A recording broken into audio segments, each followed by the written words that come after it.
যাদের নামাজ পড়ার সময় দুনিয়াবি চিন্তা মনে আসে বা নামাজে অমনোযোগী তৈরি হয়, তারা ভিডিওটি শেষ পর্যন্ত দেখার অনুরোধ রইল।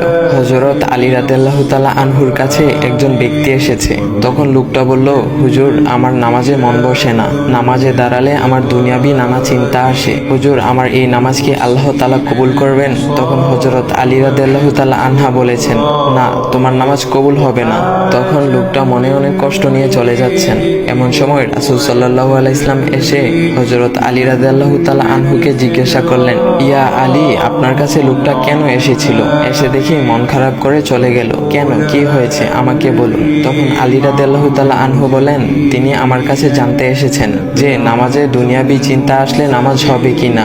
আমি বলেছি, না, তোমার নামাজ কবুল হবে না।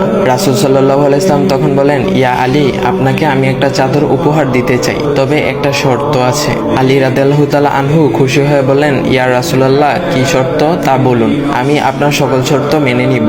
বুঝতেই তো পারছেন রাসূল সাল্লাল্লাহু আলাইহি ওয়াসাল্লামের চাদর বলে কথা। তখন রাসূল সাল্লাল্লাহু আলাইহি ওয়াসাল্লাম বললেন, ইয়া আলী, আপনি যদি এই মুহূর্তে 2 রাকাত নামাজ একনিষ্ঠভাবে পড়তে পারেন দুনিয়াবি সকল চিন্তা দূর করে, তাহলে আমি আপনাকে সেই চাদরটি উপহার দেব। আলী রাদিয়াল্লাহু তাআলা আনহু বলেন, এটা তো সাধারণ ব্যাপার। আলী রাদিয়াল্লাহু তাআলা আনহু তখন নামাজে দাঁড়িয়ে গেলেন আর তিনি নামাজ পড়তে শুরু করলেন। এমন সময় তার মনের মধ্যে শুধু ভাবনা চিন্তা আসতে শুরু করলো, আচ্ছা, আমাকে যে রাসূল সাল্লাল্লাহু আলাইহি ওয়াসাল্লাম যে চাদরটা দিবেন, সেটা কি ফাতিমার চাদর নাকি রাসূল সাল্লাল্লাহু আলাইহি ওয়াসাল্লামের? আচ্ছা, চাদরখানা দেখতে কেমন হবে? এই বিভিন্ন বিষয় নিয়ে ভাবতে লাগলেন। তিনি ভুলেই গেছেন যে দুনিয়াবি চিন্তা নামাজে আনতে রাসূল সাল্লাল্লাহু আলাইহি ওয়াসাল্লাম নিষেধ করেছেন। এর মধ্যে আলী রাদিয়াল্লাহু তাআলা আনহুর নামাজ পড়া শেষ। আলী রাদিয়াল্লাহু তাআলা নামাজ শেষ করে রাসূল সাল্লাল্লাহু আলাইহি ওয়াসাল্লামকে বলতেছেন, ইয়া রাসূলুল্লাহ, আমি আপনার শর্ত মেনেছি, এখন আমাকে চাদরখানা উপহার দেন।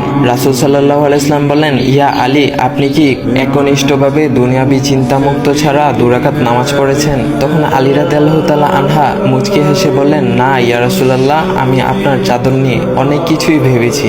তখন রাসূল সাল্লাল্লাহু আলাইহি ওয়াসাল্লাম বলেন, ইয়া আলী, নামাজ তোমারও হয়েছে, আর তুমি যাকে নামাজ হবে না বলে ফতোয়া দিয়েছো, তার নামাজও আল্লাহ তাআলা কবুল করে নিয়েছেন। শোনো আলী, দুনিয়াবি চিন্তা দ্বারা নামাজ বাতিল হয় না, নামাজ মহান আল্লাহ তাআলা কবুল করে নেন। সকল ফরজ নিয়ম কানুন মেনে নামাজ পড়লে নামাজ হবে ইনশাল্লাহ। তবে আমাদের সকলের উচিত নামাজ আদায় করার সময় একমাত্র আল্লাহকে স্মরণ করে নামাজ আদায় করা। নামাজে দাঁড়ালে দুনিয়াবি চিন্তা মাথায় আসে, এটা শয়তানের একটা ফাঁদ।